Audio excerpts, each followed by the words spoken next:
Imagine paying $250 just to watch shows per month. Netflix, Disney Plus, HBO, Paramount, Hulu, and Amazon Video. Then add the stuff that's not even on those platforms. I'm sorry, Mr. Whitaker, I couldn't hear you. What did you say? I said, God help me. And if you're like most people, and I know I am, you're probably paying so much per month that when you look at your credit card statement, you probably don't even understand why you're paying for half of the stuff that you're paying for. $430,000 in 1 month, Jordy? Huh? $430,000 in 1 fucking month. Meanwhile, while you choose to be a good, law-abiding human being, where'd you get the car? And the suit. I stole them both. A car from your wife, suit from your grandmother. somewhere in the shadows, there's piracy. Quiet, messy, and controversial. Doing something no one expected. I don't know if you remember this, but back in the day, we thought pirating movies and shows was over. But guess what? It didn't just survive, it adapted. And now it's coming back and it's getting bigger and bigger than anyone would have ever thought. Movie rights holders are now beginning to target people who illegally stream content online. This is being done with lawsuits that could cost thousands, and a Supreme Court of Canada ruling expected out today could potentially open the floodgates to even more court cases. It could also lead to a spike in your home internet bill. In order for us to understand what's really happening, we need to take a look at something. One of the major reasons piracy started making a comeback is the fact that so many people are starting to feel broke. And it's not just some people, it's society itself, from almost everywhere around the world. When you take a step back, you realize that everything is expensive: food, water, and living itself, and even breathing. So many people will tell you that it's not that bad, but guess what? It is. I think that internet swapping and trading of different things is pretty cool, man. Kids want to listen to music, you know? I don't think bands should be so concerned with making every penny that should be squeezed out of everything. It's like, I want kids in Thailand to rock out when we show up at Thailand, you know? I don't care if they bought the record or not. If they download it off their computer, right on. If they taped it off their friend, right on. It means they like music. I think people are too concerned with, like, it's going to kill the record industry because we're not going to be able to make every penny. So here's the deal. We thought streaming was meant to be a hero. Back in the day, we were happy that everything was so isolated in certain apps. We knew that we could go on one channel and watch the show that we wanted to watch. And that was the only place that we could go. And it felt wrong going anywhere else and watching that show because it felt criminal. And we thought streaming was gonna kill piracy completely off, and it was gonna give people affordable, legal, high quality access to their favorite content. And for a while it worked. People stopped stealing and downloading. They stopped going to shady sites and stopped digging through Reddit threads to find bootleg links to movies and shows, because for $7.99 Netflix gave you everything. Life was good and it felt easy.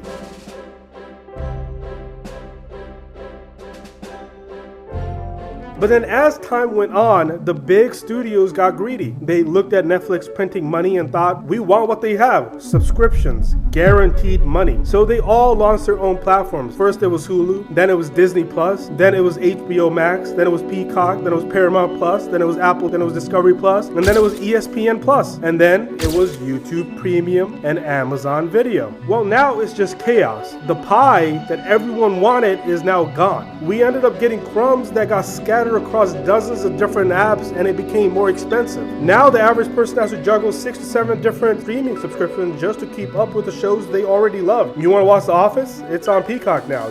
No, God! No, God, please, no! You want to watch the Game of Thrones? HBO Max. Stranger Things? That's still on Netflix. Henderson. Henderson. He's back! He's back! I'm back! You got the job! You got the job! Yay! Oh!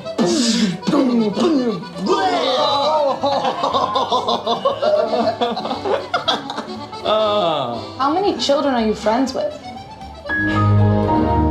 But wait, The Crown is only on Netflix, but outside the US in some regions because they removed it. Want anime?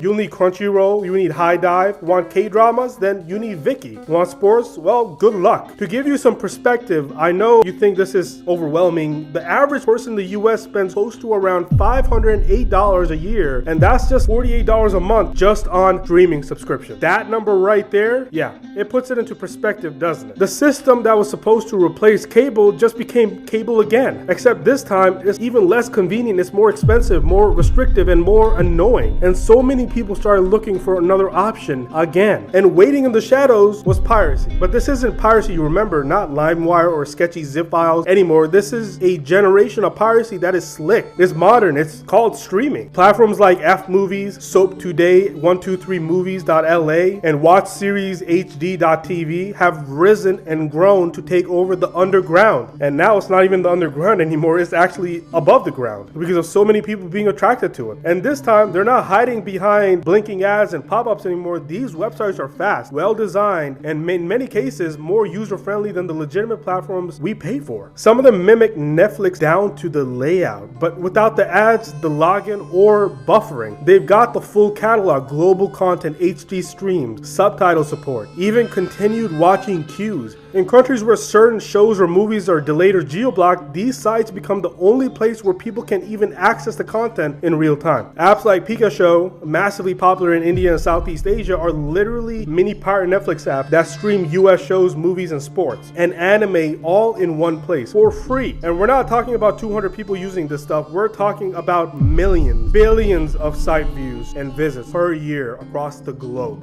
That there's misconceptions in the industry about what piracy is, right?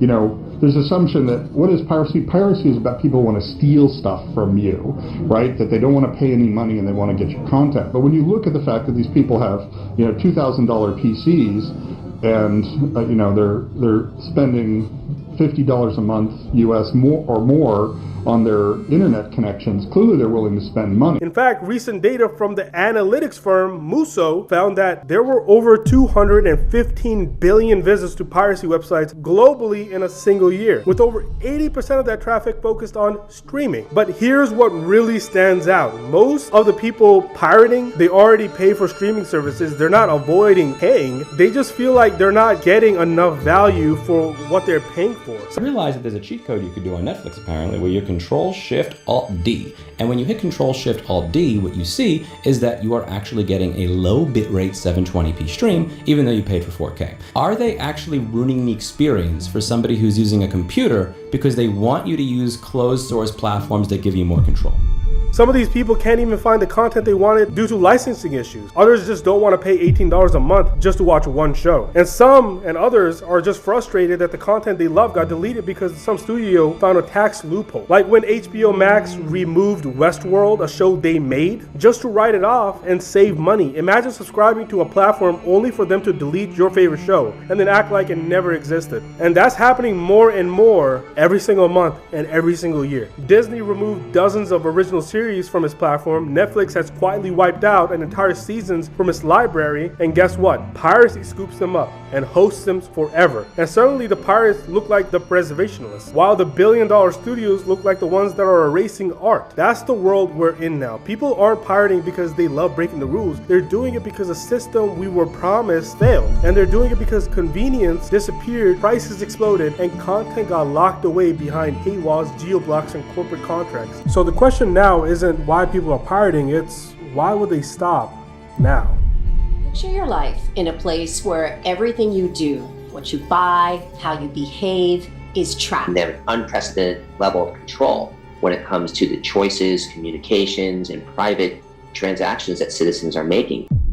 See, look, the truth is someone's always paying the price, and when piracy wins, and it is winning, it's not the executives at Disney or the shareholders at Netflix who feel the sting. It's the creators, it's the writers, and it's the production assistants who grinded 16 hours a day on the indie projects just to get them off the ground. And then you have the camera crew who got paid once, hoping the back-end royalties would trickle in someday. When content gets pirated, those royalties vanish, they disappear. And then on top of that, the visibility tanks, budgets dry up, and studios, they start playing it safe because they can't risk it. They start taking less creative risks, slashing character diversity, cutting jobs, and then pumping out reboots that nobody asked for. Because look, I mean, it's a ripple effect. You lose originality, you lose variety, you get endless sequels, spin-offs, and recycled IP that no one asked for. Because it's cheaper to bet on something that's already worked than to gamble on something that's new. That's why everything in theaters feels like it's a part 7 of something of some sort that happened 30 years ago. And a perfect example of this is the Fast and Furious franchise. Can he drive? Can he drive? You know what DK stands for? Donkey Kong? Drift King. Drift. What do you mean, drift?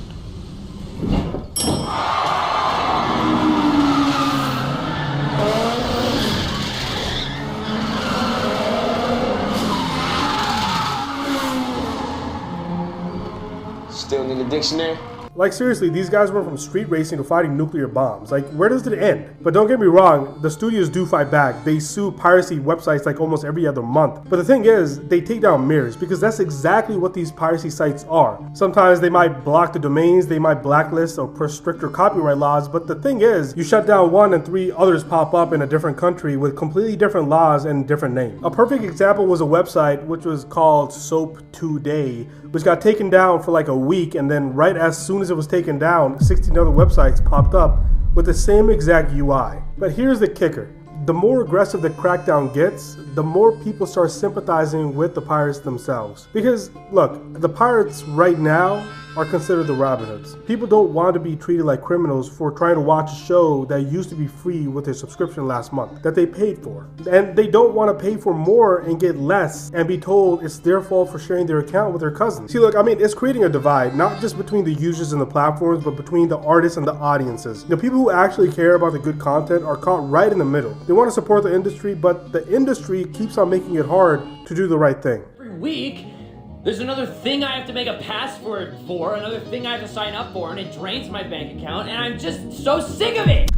But look, there's something deeper that's happening here, something that goes beyond prices and platforms or which show is available where. People are starting to emotionally check out of this entire streaming ecosystem. We're tired. I mean, you're tired. I'm tired. Tired of paying more for less. Tired of opening Netflix and seeing nothing new worth watching. Tired of being treated like we're the problem for sharing passwords, when the real problem is the studios milking us dry while cutting corners at every opportunity they see. There's a sense of fatigue, not just financial, but spiritual. Like, why are we even doing this anymore? Why are we paying?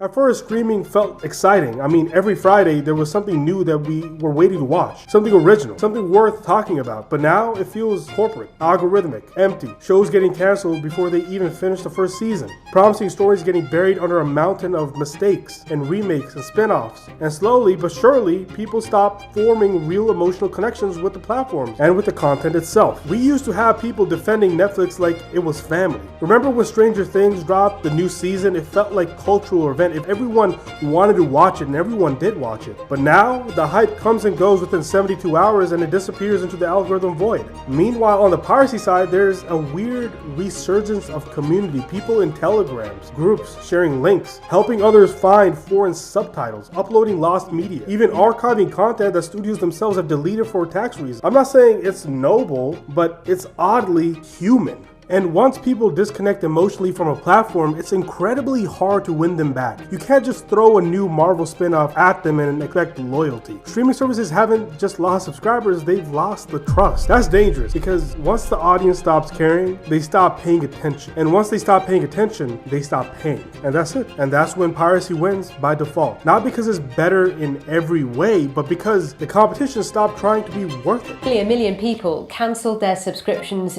with Netflix in the past 3 months, but the streaming giants expected to lose twice the number after years of growth. So the company is being hit by a busier marketplace and rising costs. Illegal streaming of premium video content, particularly live sports, is surging worldwide, raising serious concerns for the broadcasting industry. Broadcasters are warning of an industrial-scale piracy crisis. Now, according to reports, criminal networks are illegally streaming live sports, films, and paid TV channels. High-profile football matches are the most targeted. Reports suggest illegal streaming of football matches are threatening the financial stability of the global sports broadcasting industry. But don't get me wrong, I mean, there's still a way that they could fix this entire mess, a way to turn things around before the audience completely walks away, which is what we're seeing right now. But it's not going to come from another subscription tier or another corporate rebrand or another spin-off of a 1990s IP that no one asked for. The only way streaming survives is if it goes back to its original promise, making entertainment accessible and affordable and worth it. That means stopping the endless price hikes and nickel and diming. It means bringing everything back together, bundling content, simplifying the platform, and giving people control over what they pay for. It means treating the audience like human beings, again, not just wallets with eyeballs. And it also means that studios need to stop fighting piracy like it's a war, and they need to start recognizing it for what it really is, which is market feedback.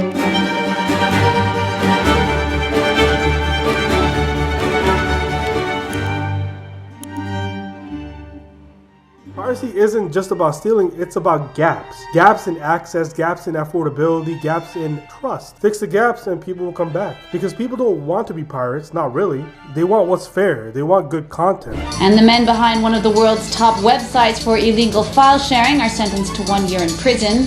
The runners of the Pirate Bay are found guilty of promoting copyright infringement. As long as they're going to steal it, we want them to steal ours. I sort of get addicted, and then we somehow figure out how to collect sometime in the next decade. But if the system keeps pushing out with higher prices, more restrictions, and less respect, then piracy won't have to win the war. It'll just quietly take over because no one showed up to stop it by fixing the underlying issue. So if you're watching this and you're nodding your head, maybe you're feeling what millions of other people are feeling because you're not alone. That frustration, that sense of that something is off, it is off. You're not crazy. Streaming got greedy and now it's gonna pay the price. Places where I was being pirated, particularly Russia, where people were translating my stuff into Russian and spreading it out into the world. I was selling more and more books. People were discovering me through being pirated. And then they were going out and buying the real books. And when a new book would come out in Russia, it would sell more and more copies. And I thought that was fascinating. Paid you money because I wanted 4K, because you advertise 4K on your website. So then when I go to your website to view the video, you give me 720p. If I had pirated your material, I would have paid nothing for it and I would have gotten 1080p. I am treated better pirating Netflix content than I actually would be treated paying for Netflix content. And if you ask me, I do think that piracy will continue to grow and it will grow much faster than we had ever thought possible. Piracy. Look, super mega rock and roll gods and superstars are just regular dudes like you guys. We punch the clock, we put on the pants, and then we blow people's minds. That's how we make a living. And then these pirates come and they steal all our internets. I don't know how they do it, but these pirates can bust into our entertainers' homes, make us walk the plank, steal our rockin' tunes, and leave us broke. Is that what you want, Mr. Long John Silver? What's your parrot gonna listen to when you go toe-to-toe against the English Armada? Jazz? I don't think so. So that being said, thank you for watching. Make sure you subscribe and like the video, and I'll see you next time.